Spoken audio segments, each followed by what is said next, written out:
Amen. Blessed evening. Welcome to our Wednesday midweek service. Praise God for the strength. Amen. According to the Philippine Atmospheric Geographical Astronomical Services Administration or PAG-ASA, ang index daw ng Bulacan kanina ay dito sa San Jose ay 49. Okay. Tapos Marilao, 50. Bukawi, 51. Sabi init. Kaya drink water always. Do not drink water moderately, ha? Alak lang yung moderate, sabi nila. Salamat sa Panginoon, no? Are you happy tonight? Amen. Chapter 2, verse number 1 to verse number 6. Verse 1 to 6, let us read this all together. Ready, read. I exhort therefore that first of all supplications, prayers, intercessions, and giving of thanks be made for all men, for kings, and for all that are in authority, that they may lead a quiet and peaceable life in all godliness and honesty. For this is good and acceptable in the sight of God our Savior, who will have all men to be saved, and to come unto the knowledge of the truth. For there is one God, and one mediator between God and man, the man Christ Jesus, who gave himself a ransom for all, to be testified in due time. Ang message natin ay pinamagatan ko dito sa verse number 3, the good and acceptable in the sight of God our Savior. Ang mabuti at katanggap-tanggap sa paningin ng ating Diyos, ng Diyos na ating tagapagligtas. Amen? Tayo manalangin, Ama naming Diyos na makapangyarihan, mapagmahal at mapagpala sa lahat. Maraming salamat, Panginoon, sa gabing ito. Salamat, Panginoong Diyos, muli na kami ay makapag-aral ng inyong banal na salita na sama-sama. Salamat po sa kabutihan ninyo sa amin, sa pag-iingat, sa buong araw na ito, Panginoon. At higit sa lahat, sa pribilehiyo muli na kami po ay makapaglingkod sa inyo, matuto mula sa inyong banal na salita. Tulungan niyo po kami, Banal na Espiritu, na maunawaan po ang amin pong pag-usapan ngayon. Yung mga mabubuti at katanggap-tanggap sa paningin ng Diyos na aming tagapagligtas.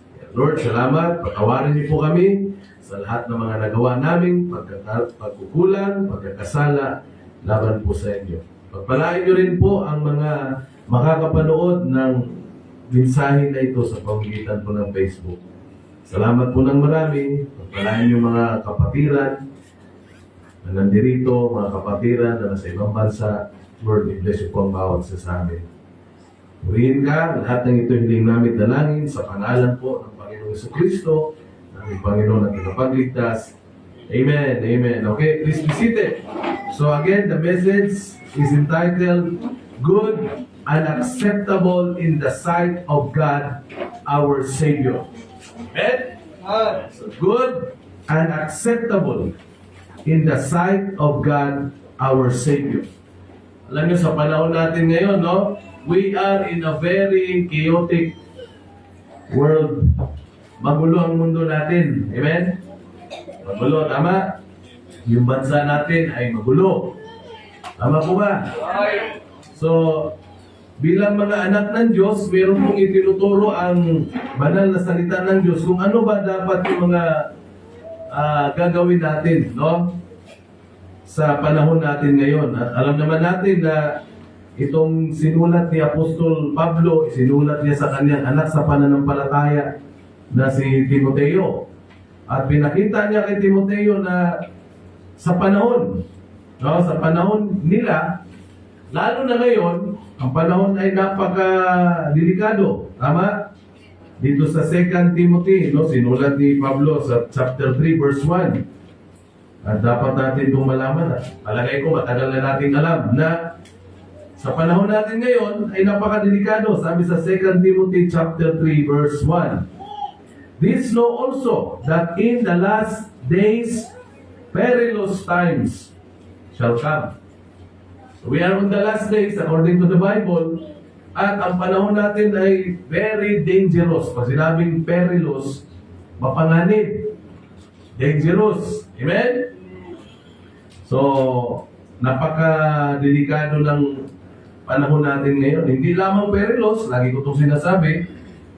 Also, yung panahon natin is panahon ng kabaluktutan o perversion. Kung ano yung tama ngayon, parang yun na ang nakakatawa, no? Kung ano yung mali, yun ang parang tanggap ng tao, yun ang sumisikat. Kung yan ay i-content mo sa Facebook, yun ang nagbabiral, no? Yun ang mas maraming views. Mag-content ka about the Word of God, walang manunod. No? Walang mag-share. Pero kapag mga content ay puro kalokohan, viral agad, no? Tama ba? Pero kapag patungkol sa Panginoon, wala. Kaya, bagamat ang panahon natin ngayon ayon sa Biblia ay perilous and pervert, ano ba ang dapat gawin natin, mga anak ng Diyos, para matuwa naman ang ating Panginoon? At meron akong isi-share sa inyo, hindi ko na pahahabain yung mensahe ngayon. No? I will just give you 2 points lang. 2 points. 2 points. Okay? Na sa gitna ng panahon natin na masama, delikado, baluktot, merong tinuturo ang Biblia na dapat natin gawin na ayon sa kay Apostol Pablo, ito ay mabuti at katanggap-tanggap sa paningin ng ating Diyos. Amen? So alam ko, ang bawat isa sa atin ay meron tayong kanya-kanyang ugali. No? We have different attitudes. Merong magandang ugali, merong may ugali lang, merong masama ang ugali. Kanya-kanya tayong attitude eh. Pero pag, halimbawa, pagdating sa attitude, meron din tayong kanya-kanyang view. Lalo na, pagdating sa politics. Naku, nakita ko, mayroong nag-aaway na Kristiyano dahil sa politics. Sagutan pa sila sa Facebook. Pabira mga to. So, it is not good. Amen? So, tayong mga believers of the Lord Jesus Christ, meron tayong dapat gawin despite of this wicked and sinful world, perilous and pervert. Meron tayong mga dapat gawin na ito ayon sa Biblia ay mabuti at katanggap-tanggap sa paningin ng Diyos. So dito sa chapter 2, puntahan natin 1 Timothy chapter 2. What are these 2 things that according to the Apostle Paul it is good and acceptable in the sight of God our Savior? So, dalawa lang. Mamaya, baka dagdagan mo pa yan. So, dalawa. Sabi dito sa verse 1, I exhort therefore that first of all supplications, prayers, intercessions, and giving of thanks be made for all men, for kings, and for all that are in authority, that we may lead a quiet and peaceable life in all godliness and honesty. Tapos sa verse 3, for this is good and acceptable in the sight of God our Savior. So ano yung good and acceptable in the sight of God our Savior? Number 1 is prayer. Tingnan nyo sa politiko ngayon, sa politics, kanya-kanya tayo ng di ba? Kanya-kanya tayo ng view about politics. Ngayon, merong politiko na hindi natin gusto. Meron din politiko na gusto natin. Kaya, Yung iba, dahil sa gusto nila si ganitong politiko, yung isa ayaw niya, kaya sila tuloy ngayon nag-aaway. No, kaya nga, nagkakasagutan sa Facebook, no, kung ano-ano. Natatawa lang ako eh. Pero ano ang, sa tingin nyo ba, yun ba ay mabuti at katanggap-tanggap sa mata ng Diyos? Siyempre hindi. Kaya ang sabi ni Pablo, no, ang pinaka-mabuti at katanggap-tanggap sa paningin ng Diyos na ating Panginoon ay panalangin talaga. Kaya ano yung papanalangin natin? Sabi ng Bible, no? Those people who are in authority. Kaya nga, wala na tayong magawa kung sino man yung nasa authority, no? Kasi meron naman silang sinusunod na batas. Wala na tayong magawa para sa kanila, kundi ang ipanalangin sila. Ipanalangin. No? Kaya sabi dyan, no? For kings, verse 1 pa lang, paula, supplications, prayers, intercessions, and giving of thanks be made unto all men. Sipin mo yan? Lahat yan, prayer yan eh. Tapos sino yung pag-pray? Yung mga hari. Wala naman tayong hari dito, no? Pero mayroong mga naghari-harian, no? Pero sabi ng Bible, ipanalangin sila. Amen? For kings and for all that are in authority. So, kapag ang mga nasa authority, yung mga nasa mga katungkulan, ang dapat talaga ipanalangin sa kanila, ay dapat talaga gawin sa kanila ng mga Kristiyano ay ipanalangin. Kaya nga, never engage into debate. Tapos pagdating ng Sipin, can you imagine mag-aaway ang Kristiyano, mag-aaway ang kapwa Pilipino dahil lang sa politiko? Tandaan nyo, politics divides. But Christ, the powerful one, unites. Amen. Ito lang yung tingnan nyo alala ko sa Luke chapter 23, di ba? Nagkabati yung magkaaway si Pilato at si Herodes. Siguro nagbati sila dahil sa Panginoong Jesucristo. Kaya kung ang Panginoon talaga ay itinataas, no? Walang tao na mag-aaway eh. Kapag ang Panginoon mamahalin, walang taong mag-aaway. Tama ba? At ipakita ko muna yung talata na yun na nagkasundo yung dalawang magkaaway dahil sa Panginoong Jesucristo. 23 verse 12. Si Pilato at si Herodes. Kaya ang mas maganda, lahat, mahalin na lang ang Panginoong Hesus. Huwag na politiko. Para hindi mag-away-away. Amen? Sabi dito, sa Luke 23 verse 11. Sabi dito, and Herod with his men of war set him at naught and mocked him and arrayed him in a gorgeous robe and sent him again to Pilate or Pilato. So si Herod ay niloko nila ang Panginoon, sinuotan ng damit at dinala kay Pilato. Dinala muli kay Pilato. Pagdating sa verse 12, tingnan nyo to. And the same day, sa araw din na yun, Pilate and Herod were made friends together. Sabi no? For before, they were at enmity between themselves. Dati kasi magkaaway sila eh. Ang malungkot dyan, magkakasamang Kristiyano, magkakapatid, no? But because of different view of politics, tapos different na sinusuportahan, imbis na magkakaibigan, nag-aaway tuloy. Yan ang nakakahiya, di ba? Kaya, ulitin ko, tayong mga Kristiyano, never engage into politics, ha? Ako, si ganito. Kung meron ka just keep it your own, tapos mag-pray ka. If you don't like those people who are in authority, pray for them. No? Kaya sabi ni Pablo, ito yung tama eh. Yan yung tama at mabuti. Mabuti at katanggap-tanggap sa mata ng Diyos. Ano? Prayer. Tingnan nyo, ang Pilipinas yung napakagulo. So, anong gagawin natin? Makisawsaw tayo? Hindi makisawsaw sa panggugulo? Hindi. Mag-pray tayo. Amen? Amen.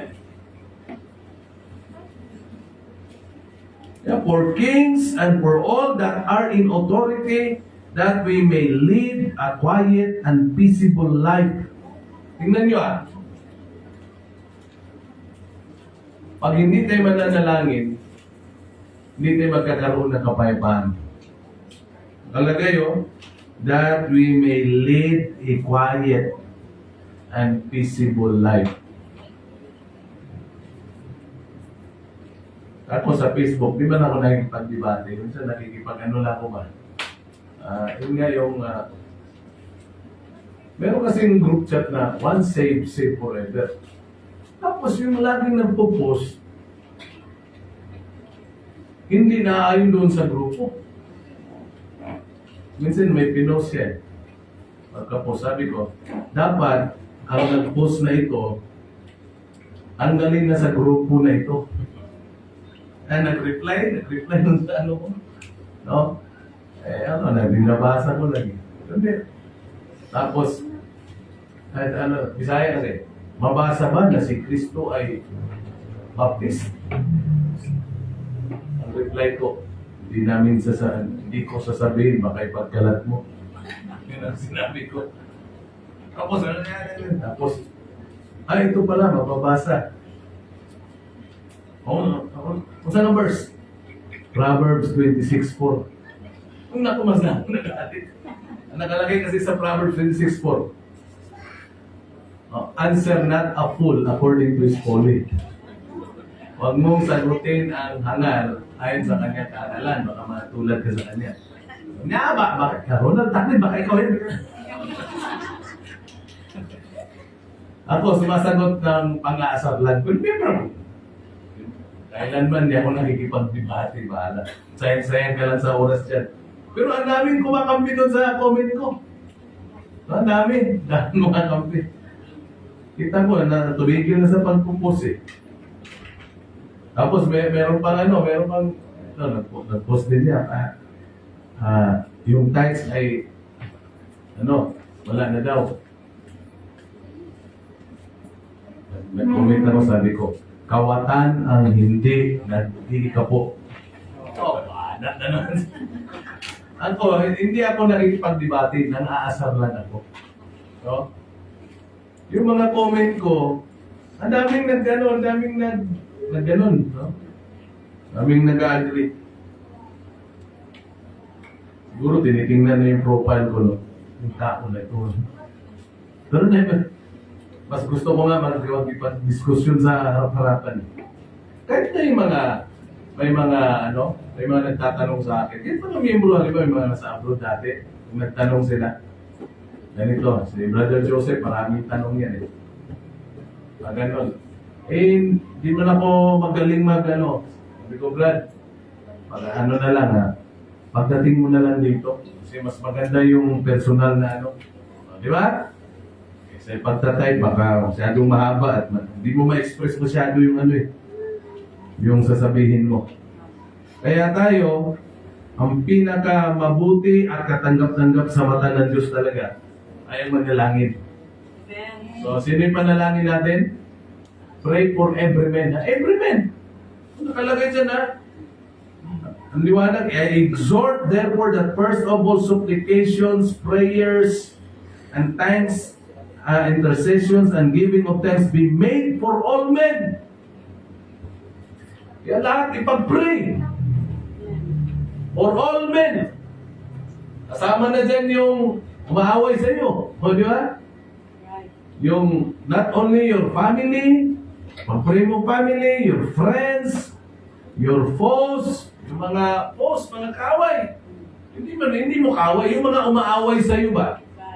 Di ba? Ano sabi ng Bible? Ipag-pray. Anong prayer mo sa mga foes mo? Lord, nalangin ko na mawala na yung galit nila. Ayan, alam, mawala na sila sa mundo. Masamang prayer yan. Okay? Kaya for all men. Tapos very specific for kings, and for all that are in authority. Yan, manalangin talaga. No? That we may lead a quiet. Tingnan nyo. Yung prayerful pala, yung dito sa Bible yung prayerful ay tahimik. Hindi masyadong maingay, no? Kasi pag na-engage ka sa debate, wala ka nang magawa kundi makipag-debate. Eh magulo ang magulo buhay mo, no? Tapos ang pagdidebatihan pa yung mga iniidolong politiko. Nako po. Kaya tayo, mag-pray tayo. Alam naman natin na God is in control of everything. God is in control of everything. Yung nangyayari sa bansa natin, no? Bahala ng Panginoon dyan. So tayo, mag-pray lang. Hindi tayo dapat ma-sidetrack, no? Sa mga tungkulin natin bilang mga anak ng Diyos. Kundi, magpatuloy lang tayo sa pananalangin. Amen? Bakit? For this is good and acceptable in the sight of God, our Father, our Savior. Kaya mag-pray tayo ng patuloy. Okay? Pray for all men. Lahat yan. For all men. Panalangin natin. Yung mga believers na gusto mong masave, panalangin mo. Meron kang gusto mabagian ng salita ng Diyos, panalangin. Okay? So, panalawa, pag sabi ko, dalawa lang, di matatapos na tayo. No? Sabi sa verse 4, who will have all men to be saved and to come unto the knowledge of the truth. So ano yung good, other thing that is good and acceptable in the sight of God, our Savior? Number 1 is prayer. Number 2 is, sabi ni Paul, who will have all men to be saved. Number 2 is preaching. Amen? Amen. Ano yung i-preach natin? The gospel of the Lord Jesus Christ. Kasi the power of salvation, the gospel is power of God. Lahat ng tao, makilala sa Panginoon. Amen? Who will have all men to be saved? Sabi dito ni Pablo, gusto ng Diyos na lahat ng tao maligtas. All men. Pag sinabing all men, hindi ito literal na lahat lang ng lalaki. Kawawa naman yung mga babae, no? Ibig sabihin lahat ng nilalang, general term to Yung men dito, hindi yun literally na lalaki lang. Sabihin lahat, gusto ng Diyos maligtas. Amen? Amen. Sabi nga ni Pedro din, 2 Peter 3:9, di ba? But that all should come to repentance. So, mali na naman yung nagtuturo ng Diyos. Meron lang pinipilit na maligtas. Right. Ano tawag doon? Yung mga electionist, no? Mali na naman yun. Gusto ng Diyos na lahat maligtas. Right. So, paano maligtas yung tao? Kailangan nilang makapakinig ng Ebanghelyo ni Kristo. Sabi noon sa Romans chapter 1 verse 16, ano sabi ni Pablo? For I am not ashamed, amen? Amen. Of the gospel of Christ. Huwag tayo mahiya na magturo ng Ebanghelyo ni Kristo. Di ba? Alam niyo na yung gospel, di ba? Una, yung three parts of the gospel. Una, ano yung una? The person of the gospel. Sino? The Lord Jesus Christ. Sino siya? Savior. Amen? For I am not ashamed of the gospel of Jesus Christ.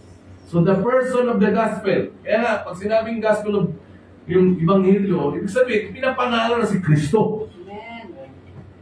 Wala nang ibang daan patungo sa langit kundi si Kristo lang. Pinapangaral na siya ay Diyos, nagkatawang tao. Amen? Napako sa krus ng Kalbaryo, namatay, inilibing, pinakamahalaga, nabuhay namang muli, ayon sa Biblia, sa 1 Corinthians chapter 15, verses 1, 2, and 3. No? Yung he was crucified, no? He was buried, and on the third day, he rose again, sabi ng Bible, according to the Scripture. In the person of the gospel, the Lord Jesus Christ. Pangalawa, the power of the gospel. Ano? Salvation. For it is the power of God unto salvation. Kaya huwag tayong mahiya. Kasi yung pangatlo, the preachers of the gospel. Sino? The saints. Yung mga naligtas. Kaya, paano maligtas yung tao kung hindi makapakinig ng Ebanghelyo ni Kristo? Di ba? Sabi sa Romans chapter 10, verse 13. Look at your Bible. Kaya nga, every time na tayo ay nagtuturo ng salita ng Diyos, especially the gospel of the Lord Jesus Christ, ang sabi dyan ay, is good and acceptable in the sight of God our Savior. It is always good. Amen? Yung mga tao kapag makapakinig ng Ebanghelyo ng Panginoon, pag naligtas yan, may pambihira. Ang mga anghel sa langit ay magkakasiyahan. Ngayong pasukan, ha, yung sinasabi ko sa inyo, kayo mga estudyante, ha, sa school ninyo, gawin ninyong ano yan, ha, tandaan nyo, mission field ninyo yan. Pag yung grupo na sa sinasabi ko, ha, ikaw inyo ha, di ba?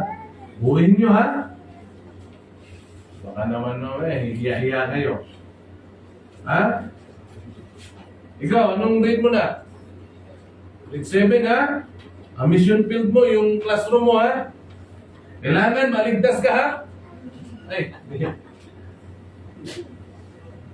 ikaw, grade 7 ka rin? Grade 7? So, tandaan nyo, pagpasok nyo sa room, alam mo, ligtas ka, yung mga kasama mo, tanungin mo sa isip ko agad, ligtas kaya ang mga to. Ako mamamatay, mga ito mamamatay. Ako langit, ito kayo mga ito. Dapat ganyan. Hindi pagpasok sa eskwelahan, ikaw pa yung pinaka-luko-luko. Right. Di ba? Kailangan makilala ka nila na ikaw ay Kristiyano.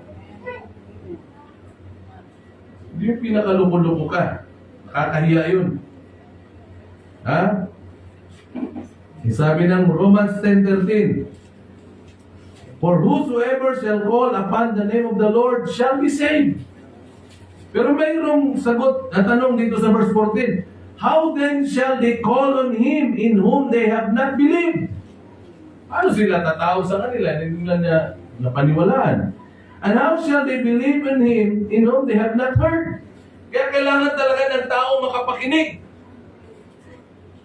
Amen. Ang mga tao ngayon, ibang, kung ano-ano lang napapakinggan. Right. Kaya kailangan magsalita kayo. Ha? Saan man kayo mapunta, basta meron pagkakataon, turo nyo ang salvation. Ako, tuwang-tuwa ako dyan sa happy natin. Siya mismo, alam na niya kailan siya tumanggap sa Panginoon. Ako, tumanggap ako noong June 14, 1998, sabi ko. O sir, kailan? March 5 Pasto, 2026. Diba? Alam niya. Bakit? Naturuan natin eh. Natuturo ako ikaw, kailangan naligtas. Diba? Paano natuto? May nagturo eh. Huwag kayong matakot magturo. Huwag kayong mahiya na magturo. Ito lang nakikita ko, kaya nahihiya na magturo at natatakot kasi baka walang may turo. Nakikinig ba kayo? Nakikinig? Preaching is always good. and acceptable in the sight of God our Savior. Amen. Bukod sa prayer, siyempre, basta-basta mag-pray kung di ka nag-pray. Mag-pray ka muna. Always begin with prayer and ends with prayer. Pray, pray. You know, start, ending. Di ba? Dito, pag nag-start tayo, anong umpisa natin? Prayer. Pag tapos tayo, prayer. Yan ang tama. How shall they call on Him in whom they have not believed? And how shall they believe on Him in whom they have not heard? And how shall they hear without a preacher? O, di ba? Paano mapakinig ang tao kung walang mangangaral? Right. Kaya mga kapatid, no, preaching is good and acceptable in the sight of God. Amen. Huwag kayong mahiya. Alam niyo, nakakahiya kung wala tayong natuturuan. Nakakahiya. Nakakahiya.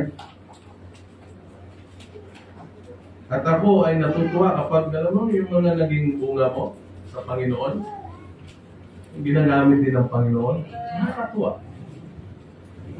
Yung ministry namin ni Darlene, no? Diba, pag nakahiga kami, minsan yung pag nag-outing, nag-swimming, sabi ko sa kanya, ano na natin na? O, bunga ng pagpapagal natin. O, di ba? Nagsimula sa wala. Nang inasahan lang ng Panginoon. Amen. O, di ba? Kaya, di mahiya. Sayang lang yung boses nyo. Yung iba, magaling lang ang boses. Gamit na gamit ang boses kapag sa pagsagot. Sa magulang. Diyan magaling. Right. No? Right. Pero pagdating sa ano, hindi man lang makapagsalita, parang murang amang. Ano ba amang sa ano, Tagalog? Ha? Parang double P. No, pagdating sa hindi makapagsalita, magsalita kayo. Amen? Amen. Yung sabi ko sa inyo, mga estudyante kayo, di ba? Wala ba kayong kaibigan dyan sa mga classroom nyo? Ha? Tandaan nyo, pag meron, pagdating ng Great White Throne Judgment, ha? Yung mga nasa impyerno, kung meron kang mga kaibigan kakilala doon, tapos sa langit ka na, yung mga yun ang magmumura sa'yo.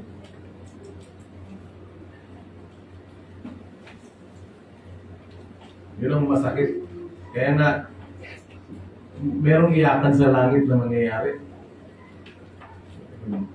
Gusto nyo bang buksan yan? O, mamaya, dito na tayo.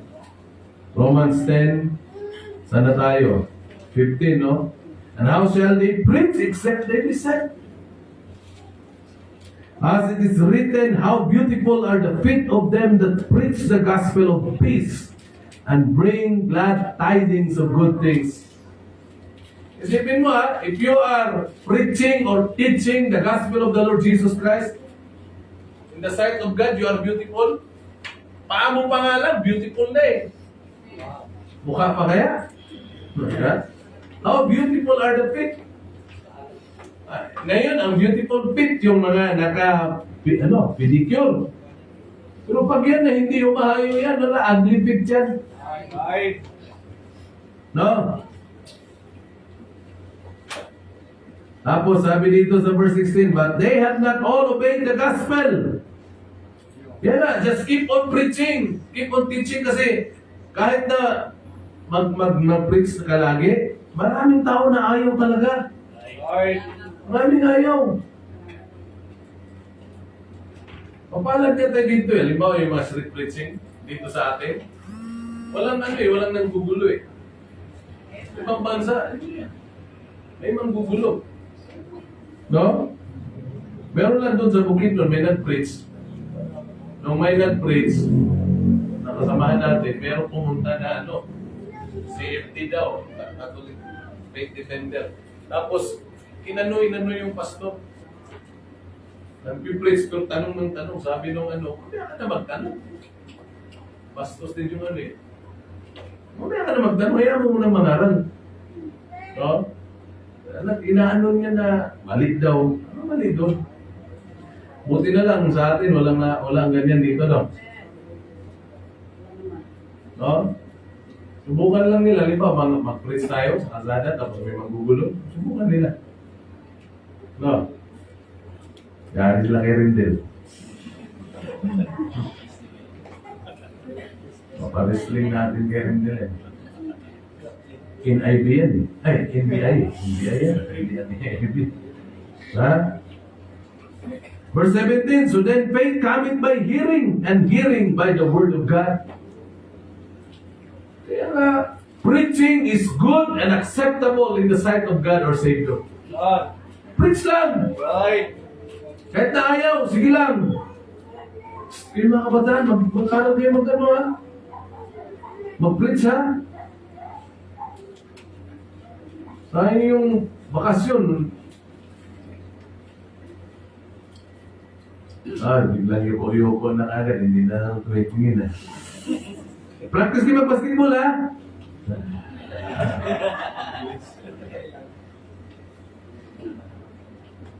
Wala namang masama sa basketball. Ano lang natin yan eh. Kumbaga sa pagkain, mga side dishes lang yan. No, hindi pa main course yan. Pinaka-main course natin yung soul winning. God. Ha? Sipin mo, magaling ka na mag-basketball, soul winner ka pa. Tama yan. Magaling ka na mag-basketball, backslider naman. Right. Ang silbi mo. Isang injury ka lang, tapos ka. Di ba?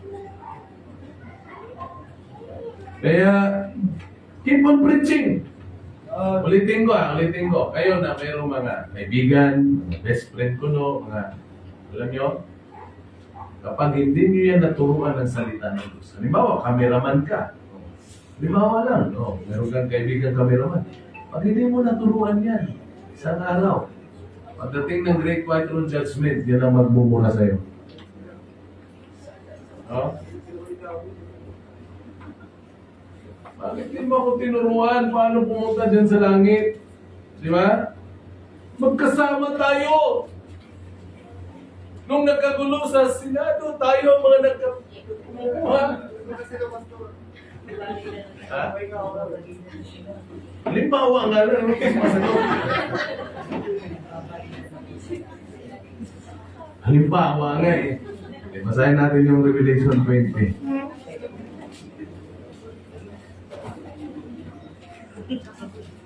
Sabi dito, verse 11. Dito And I saw a great, Revelation 20, verse 11. And I saw a great white throne, and him that sat on it, from whose face the earth and the heaven fled away, and there was found no place for them. And I saw the dead, small and great, stand before God, and the books were opened, and another book was opened, which is the book of life. And the dead were judged out of those things which were written in the books according to their works. Kaya yung mga taong walang Kristo, pupunta sa impyerno, sabi ng Bible. Pagdating ng Great White Throne Judgment, ipapakita sa kanila ng Panginoon. No? Meron kasing tinatawag na books ng mga gawa ng tao. Yung mga nasa impyerno. Ito may pinagagawa mo. Siyempre, hindi naman sila, hindi yung books ng mga gawa ng tao. Hindi dahil sa mga nagawa nila. Kaya sila napunta sa impyerno. Kundi dahil sa pag-reject nila sa Panginoon. At para ipakita naman na, fair ako eh. Fair ang Diyos, tama? God is fair and just. O ganito. Di ka na tumanggap sa Panginoon, ito mga pinaggagawa mo. Babe ka ng babe. No? Alam mo, nasa baptist ka, pero wala, di ka naman ligtas. No? Right. Pag preaching, kumakain ka ng kuko. Nakasulat din eh. Kaya siguraduhin talaga ligtas. Tapos sabi dito, ha? Sa 12 tayo, di ba? So, maraming aklat, pero ang pinaka-importanting aklat doon, yung aklat ng buhay. Nang sino man hindi nakasulat sa pangalan na, sa aklat ng buhay na yun, ay natapon sa lawa ng apoy. Sabi sa 12, ulitin ko ang pagbasa. And I saw the dead, small and great, stand before God, and the books were opened. Books were opened. And another book was opened. Books and another book. Itong another book, ito yung book of life. Which is the book of life. Diba? And the dead were judged out of those things which were written in the books according to their works. And the sea gave up the dead which were in it, and death and hell delivered up the dead which were in them, and they were judged every man according to their works. 14. And death and hell were cast into the lake of fire. And whosoever was not found written in the book of life was cast into the lake of fire. Tingnan nyo ang tawag dito, Great White Throne Judgment. Sa langit to. Yung impyerno, ililipat ng Diyos sa lawa ng apoy. Ang mga saved nandoon.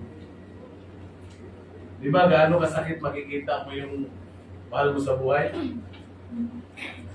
Di ba, nanay mo, tatay mo, mahal mo sa buhay, best friend mo, kasamahan mo sa trabaho, classmate mo, makikita mo doon. O sila, ang siyang manggagalaiti, galit na galit. O di ba? Sabi ko nga sa inyo eh, pag hindi mo close, hindi mo mahal, kahit na mamatayan, wala ka namang pake. Hindi ka naman masasaktan. Tama? Pero kapag ang namatay ay mahal na mahal mo, kahit na yung namatay ay aso lang o manok, iiyak ka. Basta mahal mo, pero pag hindi mo mahal, hindi ka naman apektado eh. Paano? Yung kapatid mo, si Arlene, saka si Arman, saka si Tabit, doon natulog sa amin kagabi.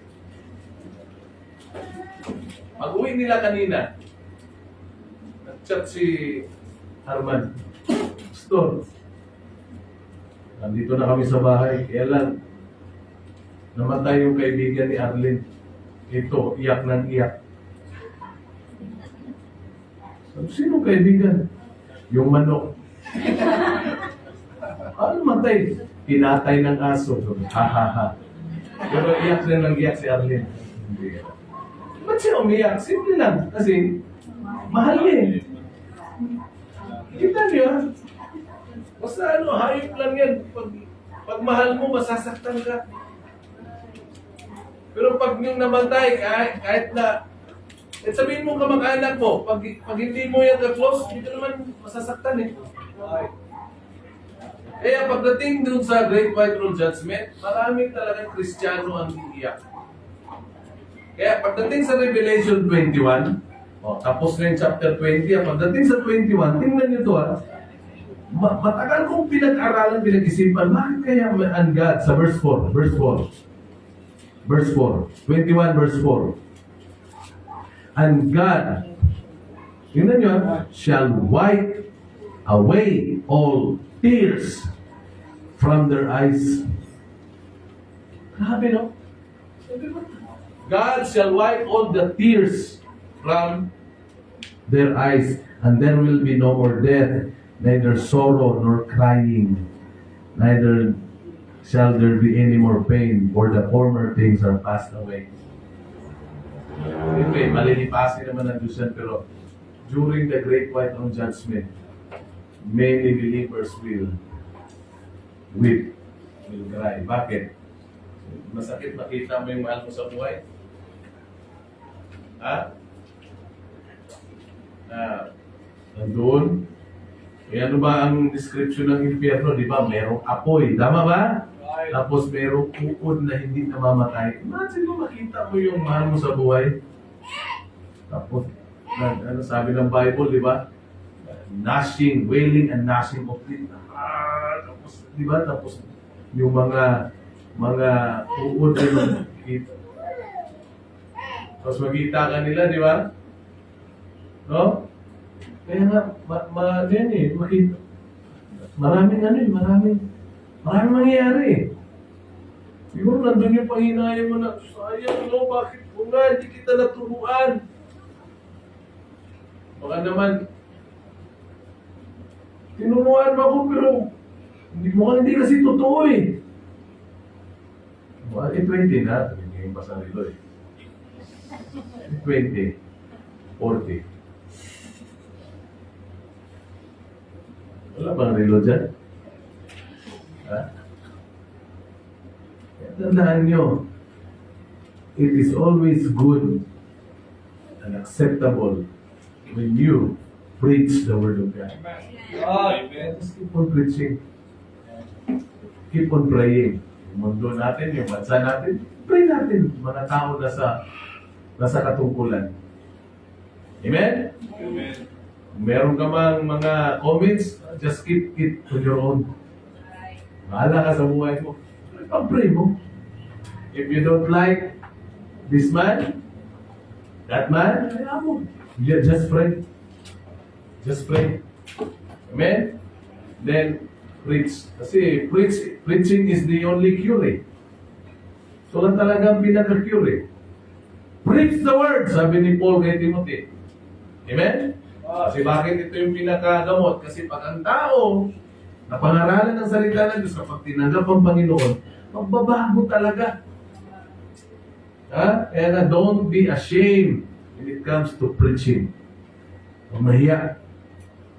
Amen? Kung hindi ka pa marunong mag-preach, mag-share, mag-invite. Invite. Mag-invite. No? Huwag kayong mahiya. Kasi, hindi tayo forever sa mundong ito. No? Lahat tayo lilipas. Walang forever sa mundong ito. Everything is temporary. Temporary lang lahat. So, kaya, what is good and acceptable in the sight of God? Pray. Preach.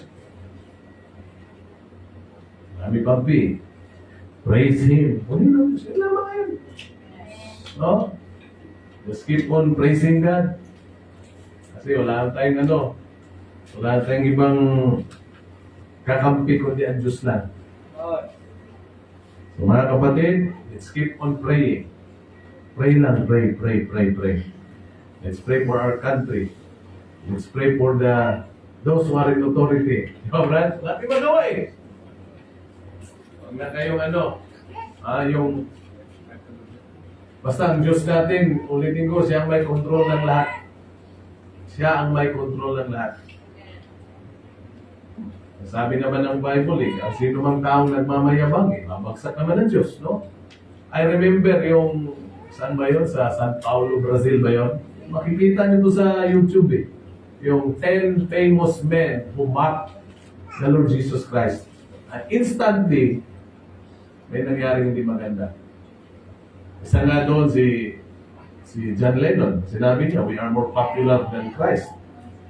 In 1977, he was assassinated. Di ba? Tapos yung isa doon, yung nag-build ng Titanic. Yung 1914, April ba yun? Na tinanong siya ng reporter, how can you be sure that this ship is very safe? Sabi niya, even God cannot sink this ship. Kahit na daw ang Diyos, hindi na ito kaya mapalubog. Pero noong 1914, lumubog yung Titanic. Kaya dyan ngayon lumabas yung My Heart Will Go On.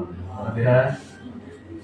Lumubog yun. Sumama lang yung barko saan? Sa yelo. Oo, sa iceberg kung tawagin. Si Marilyn Monroe. Oh, Marilyn Monroe, pinuntahan siya ni Billy Graham. Sabi niya, you need Jesus. Sabi niya, I don't need your Jesus. Anong nangyari sa kanya? Patay. Parang na-choke, no? Yung kumanta ng Highway to Hell, yung AC/DC, yung si Scott Bond. Scott ang pangalan. Kanta niya, Highway to Hell. Sipin mo, namatay siya. Anong ginamatay? Na-choke sa kanyang vomit. Yung suka ba? Yung suka, imbis na lumabas, nagbara dito. Kasi, sipin mo yun? Choked by his own vomit. Pero pag nagsuka ka, nagsuka mo, yun eh. Ano nangyari yun? Pero yung isa doon, yung yun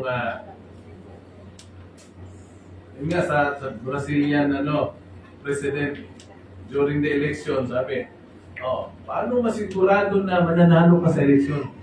Sabi niya, nakaupo sa kanyang, nakasisigarilyo, no?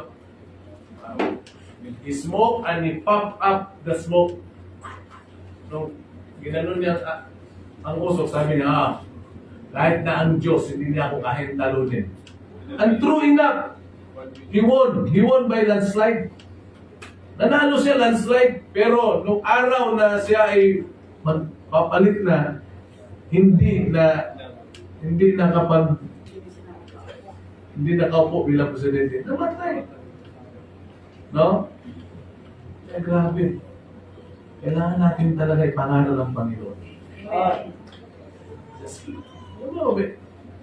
Masaya kaya. Exciting ang buhay. Masaya kapag gagamit tayo ng Panginoon. Gagamit kayo, ha? Mga estudyante, ha? You have all the strength, ha? You have all the, friends, ha? Mga classmates nyo. Turuan nyo. Huwag mo yung parang hiya-hiya. Kapasok sa school. Kailangan hindi mahiyain na. Ha? Okay? Turo. The time is... Ha? Kanina 8:20, ngayon 7 minutes ang na-google. 8:27 na. So dahil 8:27 na, tayo magtatapos na. Amen? Good and acceptable in the sight of God. What are those things? Gawin na, tatlo na yun, di ba? Prayer. Pangalawa, preaching. Ano? Praising. Ating magawin kundi magpuri sa Panginoon. Amen? Let's pray. Let's all stand up. Everybody head bows, eyes closed. Let us pray. Let's pray for one another. Pray for the kids ministry tomorrow. Let's pray for Brother Elvis and company. Ngayon, nandun sila sa Kalinga. Siya ang pinag-preach doon ni Pastor Leslie. Kahapon doon sa Tugigaraw. Next week naman kami pupuntang Kalinga. So, magiging dalawang sasakyan pa rin kasi ang naglista, 18. Ay, di kasi dyan sa 300 na 18 na mga adult men o pastor. Okay lang kung mga bata kasi yun, pero pag 18 din na. Eh, dalawa pa rin. Let's pray for one another. Let's pray for our country. Let's pray for our country. Let's pray for those who are in authority. Let's pray for peace. Alam, mangyayari lang kapayapaan kapag ipangaral natin ang Panginoong Jesucristo because He is the Prince of Peace.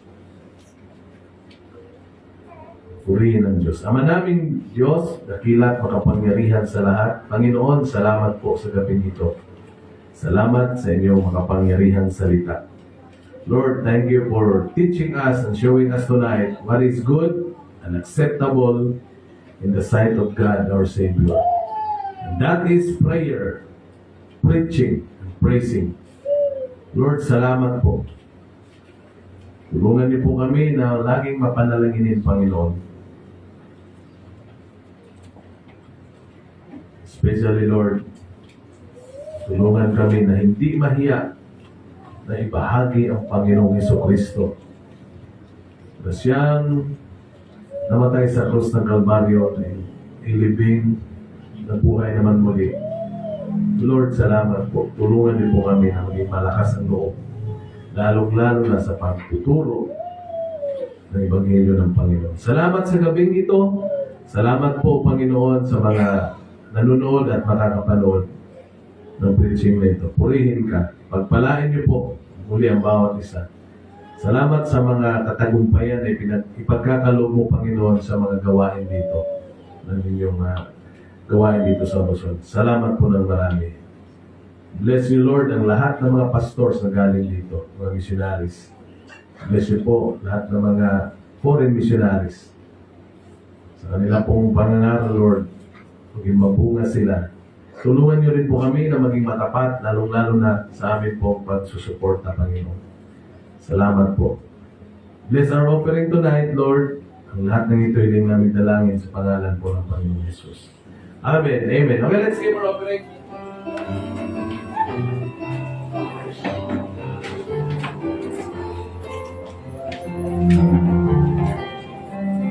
Cellphone mo.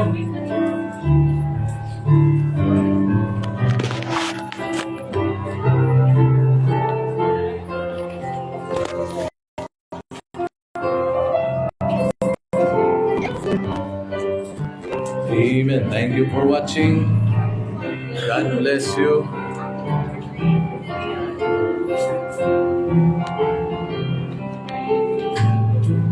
Salamat. Salamat sa mga nanonood.